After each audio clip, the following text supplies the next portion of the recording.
Hey friends, happy week one. This is your prep video for week one of the Vibrant Life program. And I don't know about you, but just thinking through these possibilities of restoration and all these core values, like what we value to the core.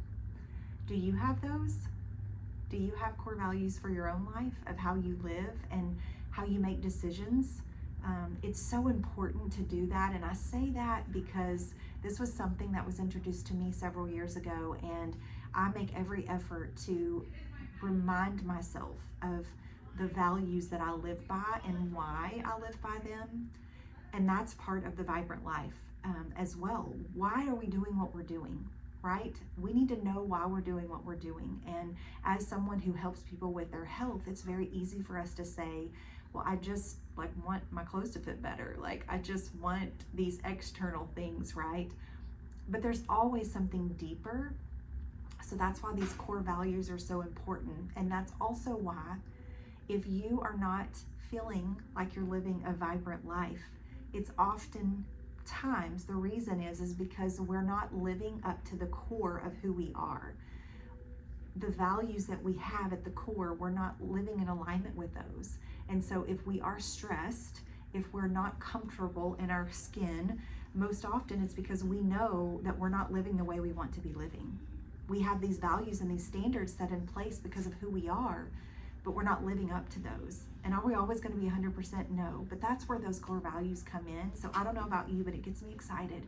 So that's not really what we're supposed to be talking about today, but it always gets me fired up to talk about those particular things because it really is important. So consider asking yourself, what are the values that I have that are in the core of my being? What are my core values?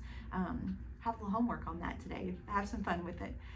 Okay, so today we're going to talk about just basically the things that you need to be working on in this first phase of this program. So the first phase of this program is basically including the faith piece and being intentional, right? And so I talked about that in the intro video. We really want to make sure that we are creating habits around our mindset. And so the thing that you're going to need to do is you need to print off a couple of things, no matter what, for this entire program every single week. So I don't want you to just show me your meal plan. Why? Because meal plan is one part of the plan. That's just one part. I want you also to show me, what are you going to be reading that's going to impact your mindset? What are you going to be listening to that's going to impact your mindset? What are you going to be watching?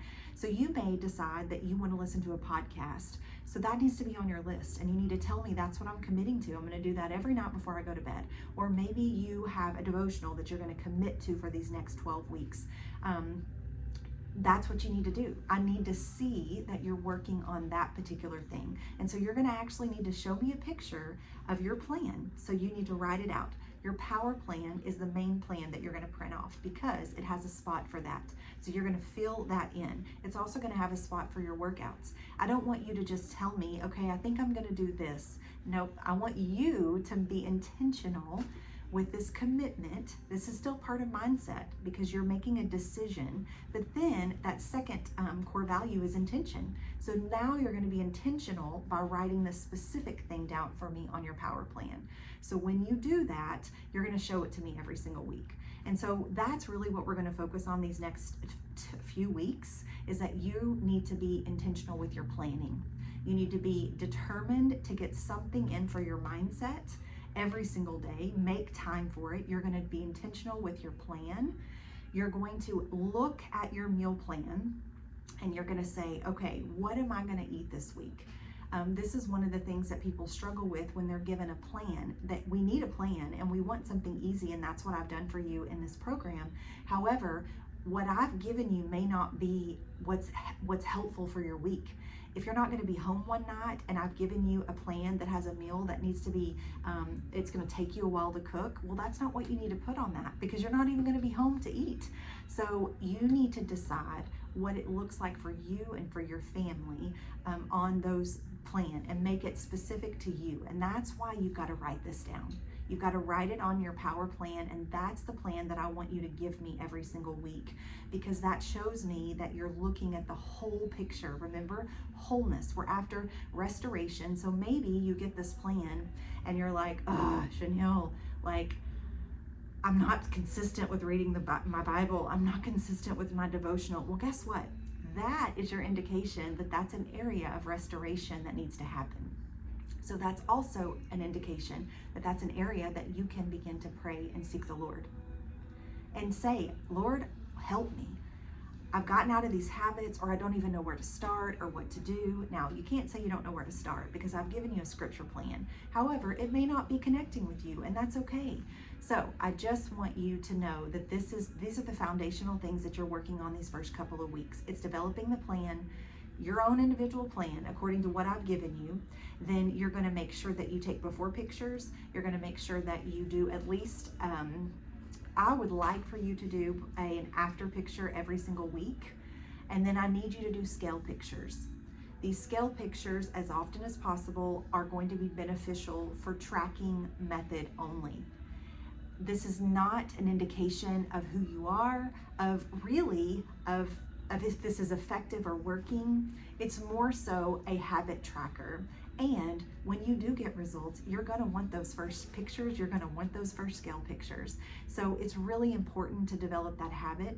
Now, if you're someone who really is struggling or has struggled in the past with the scale and with that number, then we need to talk through that. You need to talk through that with your coach.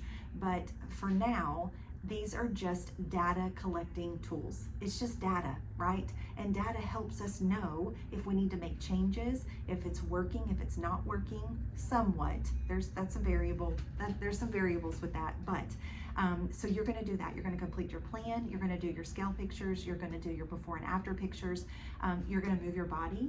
So this is another thing. I don't want you to just say, okay, I really would like to do this workout on this day. I would really like to walk on this day. Nope. That power plan is there for you to literally say, on Monday, I am going to get up and I am going to do this workout. Or I'm not going to be able to do that workout that morning, but I am going to go for a 40-minute walk this afternoon. You make the decision, but when you put it on that plan, that is your intention. You're going to be intentional about doing what you said you were going to do. I think that's it.